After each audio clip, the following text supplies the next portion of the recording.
2020년 8월 3일 여기용 메시지입니다. 오늘 본문 말씀은 베드로전서 2장 1절에서 10절 말씀입니다. 제가 읽도록 하겠습니다. 그러므로 모든 악독과 모든 기만과 외식과 시기와 모든 비방하는 말을 버리고 갓난아기들 같이 순전하고 신령한 젖을 사모하라. 이는 그로 말미암아 너희로 구원에 이르도록 자라게 하려 함이라. 너희가 주의 인자하심을 맛보았으면 그리하라. 사람에게는 버림바 되었으나 하나님께는 택하심을 입은 보배로운 산 돌이신 예수께 나아가 너희도 산 돌같이 신령한 집으로 세워지고 예수 그리스도로 말미암아 하나님이 기쁘게 받으실 신령한 제사를 드릴 거룩한 제사장이 될지니라. 성경에 기록되었으되 보라 내가 택한 보배로운 모퉁이 돌을 시온에 두노니 그를 믿는 자는 부끄러움을 당하지 아니하리라 하였으니 그러므로 믿는 너희에게는 보배이나 믿지 아니하는 자에게는 건축자들이 버린 그 돌이 모퉁이의 머릿돌이 되고 또한 부딪히는 돌과 걸려 넘어지게 하는 바위가 되었다 하였느니라. 그들이 말씀을 순종하지 아니함으로 넘어지나니 이는 그들을 이렇게 정하신 것이라. 그러나 너희는 택하신 족속이요 왕같은 제사장들이요 거룩한 나라요 그의 소유가 된 백성이니 이는 너희를 어두운 데서 불러내어 그의 기이한 빛에 들어가게 하신 이의 아름다운 덕을 선포하게 하려 하심이라. 너희가 전에는 백성이 아니더니 이제는 하나님의 백성이요 전에는 긍휼을 얻지 못하였더니 이제는 긍휼을 얻은 자니라. 아멘. 베드로전서는 사도 베드로가 로마에서 순교당하기 직전 소아시아에 흩어져 있던 성도들을 격려하고 권면하기 위해 썼던 서신이었습니다. 당시 로마에서 기독교는 매우 천대받던 종교였고 성도들을 향한 박해는 날로 심해지는 상황이었습니다. 이런 배경 속에서 베드로는 고난 가운데 있는 믿음의 동역자들과 성도들에게 편지를 통해 마음을 전합니다. 여러분은 고난 가운데 계신가요? 예나 지금이나 그리스도인의 삶에 고난은 빠질 수 없는 요소인 것 같습니다. 그런 점에서 저는 오늘 이 말씀을 읽는 우리가 베드로의 서신을 처음 받았던 수신자들과 같은 입장에 서 있다는 생각이 듭니다. 오늘 베드로가 전하는 그리스도에 대한 메시지가 복음을 위한 다양한 고난에 동참하고 있는 우리에게 깊은 격려와 도전이 되길 바랍니다. 오늘의 본문은 크게 두 가지를 우리에게 알려주고 있습니다. 첫째, 그리스도는 누구신가? 그리고 둘째, 성도는 누구인가? 가장 먼저 그리스도는 누구신가? 이에 대해 본문은 두 개의 대조되는 시각에서 예수님의 모습을 그립니다. 하나님의 편에서와 세상의 편에서죠. 세상에서 묘사되는 예수님의 모습은 4절 사람에게 버림받되고 7절 건축자들에게도 버림받고 8절 부딪히고 걸려 넘어지게 하는 그런 보잘것없고 걸리적거리는 돌이었습니다. 영원한 가치를 깨닫지 못한 세상에게 예수님께서 선포하신 진리는 그야말로 그들의 악한 행위에 걸리적거리는 존재였습니다. 그래서 그들은 끝내 그리스도를 십자가에 못 박아 거절하죠. 이렇게 세상에서 버림받고 내팽겨진 존재가 바로 그리스도였습니다. 그런데 하나님의 시선으로 바라본 그리스도는 어떤 모습이었을까요? 4절 하나님께는 택하심을 입은 보배로운 산돌 6절 내가 택한 보배로운 모퉁이돌 7절 모퉁이의 머릿돌 본문에서 택한에 해당되는 단어는 가장 사랑하여 선택한 아주 귀중한 존재를 뜻하고 보배로운에 해당하는 단어 역시 너무 귀중하여 존중할 만한 가치가 있는 것을 뜻합니다. 하나님의 시선에서 바라본 예수님은 이 세상에서 가장 존귀하고 고귀한 존재였습니다. 그뿐 아니라 하나님께서 세워가시는 하나님 나라의 가장 중요한 기초이자 중심인 모퉁이돌이었습니다. 그래서 살아있는 반석이신 그리스도를 거절하고 배척한 자들은 멸망하겠지만 그리스도를 믿고 따르는 자는 부끄러움을 당하지 않을 것이다 라고 하나님께서 약속하셨습니다. 오늘 이 말씀을 통해 베드로는 우리에게 세상의 관점이 아닌 하나님의 관점에서 그리스도를 바라보라고 권면하고 있습니다. 그리스도를 무가치하고 미련하게 여겼던 멸망한 자들의 시선을 벗어나서 온 우주의 창조주이시며 시간과 역사의 주관자이신 하나님의 시선을 가지고 가장 보배로운 희생제물이 되어 장차 완성될 하나님 나라의 기초가 되어주신 그 그리스도를 바라보라는 것이죠. 우리도 세상을 살아가다 보면 예수님께서 가르쳐주신 가치들이 참 미련하게 여겨질 때가 있는 것 같습니다. 하지만 하나님께서는 결코 그렇게 판단하지 않으실 것을 우리는 기억하며 지금은 고난받는 자 같으나 영원한 하나님 나라에서 부끄러움을 당하지 않을 것이라는 언약을 붙들어야 합니다.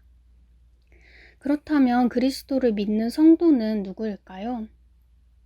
베드로는 오늘 본문에서 그리스도를 믿은 우리가 얻게 된 한 가지 특별한 자격을 이야기합니다. 바로 제사장입니다.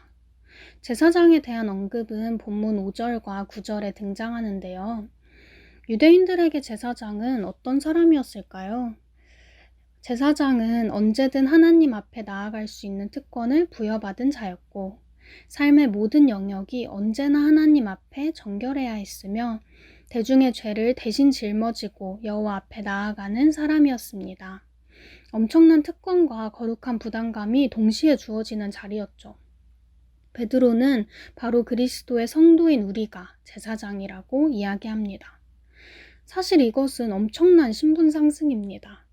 10절 말씀에 적혀 있듯 하나님의 백성이라는 새로운 시민권을 얻은 것이고 멸망을 피할 수 없던 운명이 완전히 뒤바뀌어서 생명을 얻게 된 것이죠.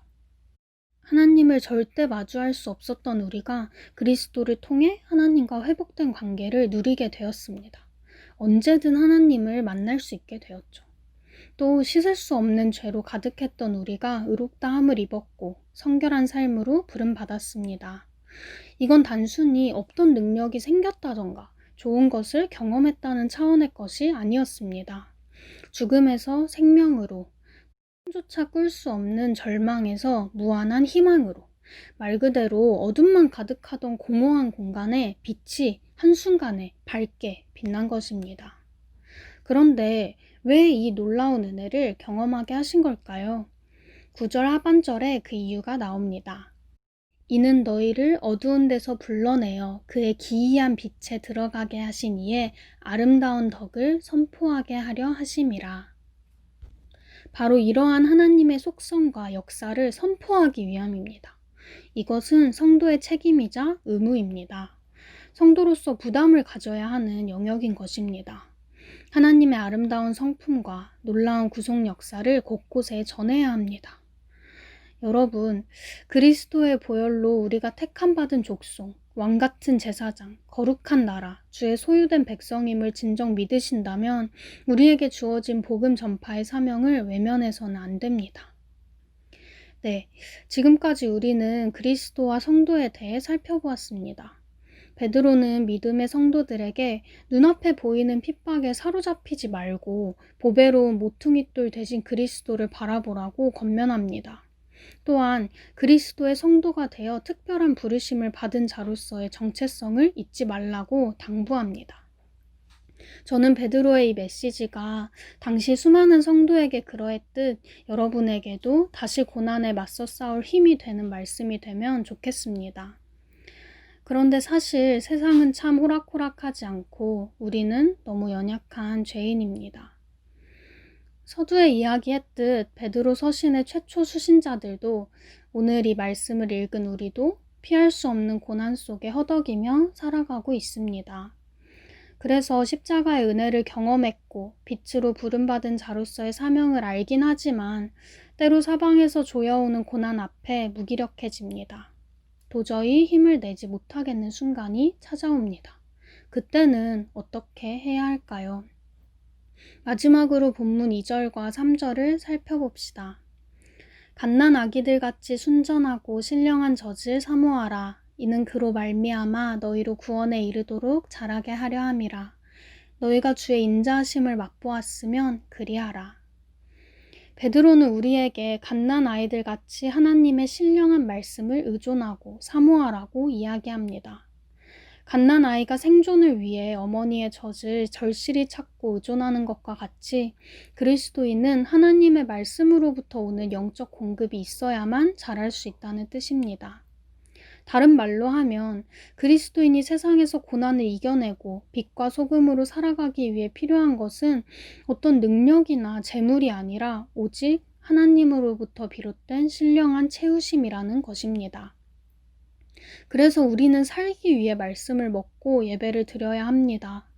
적당한 위로를 받기 위해, 열심히 살기 위한 동기부여를 받기 위해서가 아닌 하루하루를 그리스도인으로 살아남기 위해 말씀과 기도의 자리에 치열하게 나아가야 합니다.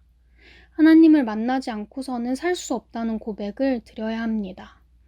그리스도인은 그런 존재이기 때문입니다. 왜냐하면 3절의 말씀대로 우리는 주의 인자하심을 맛본 사람들이기 때문입니다. 구원받은 우리는 오늘 말씀에 나온 보배로운 선물을 받음으로 하나님의 아름다움과 인자하심을 경험한 사람들이기 때문입니다. 그래서 우리는 그 인자하심 가운데 지속적으로 머물고 믿음의 삶을 통해 그 인자하심을 꾸준히 경험해야 합니다. 여러분 삶에 고난이 찾아올 때, 그리스도인으로 사는 것이 참 힘이 든다 느껴질 때 여러분이 경험했던 주의 인자하심을 떠올리십시오. 그리고 힘을 빼고 하늘로부터 내려오는 신령한 양식을 사모하십시오. 도저히 힘을 낼 수 없을 때 우리를 일으킬 수 있는 유일한 것은 말씀입니다. 오늘 메시지를 준비하며 함께 묵상했던 구절을 나누고 마치고자 합니다. 보배로운 모퉁이돌 대신 그리스도 안에 속한 우리 모두가 왕같은 제사장이 되어 여호와의 아름다운 덕을 선포하게 되길 바랍니다. 고린도후서 4장 6절에서 7절 말씀. 어두운 데에 빛이 빛이라 말씀하셨던 그 하나님께서 예수 그리스도의 얼굴에 있는 하나님의 영광을 아는 빛을 우리 마음에 비추셨느니라. 우리가 이 보배를 질그릇에 가졌으니 이는 심히 큰 능력은 하나님께 있고 우리에게 있지 아니함을 알게 하려 함이라. 아멘.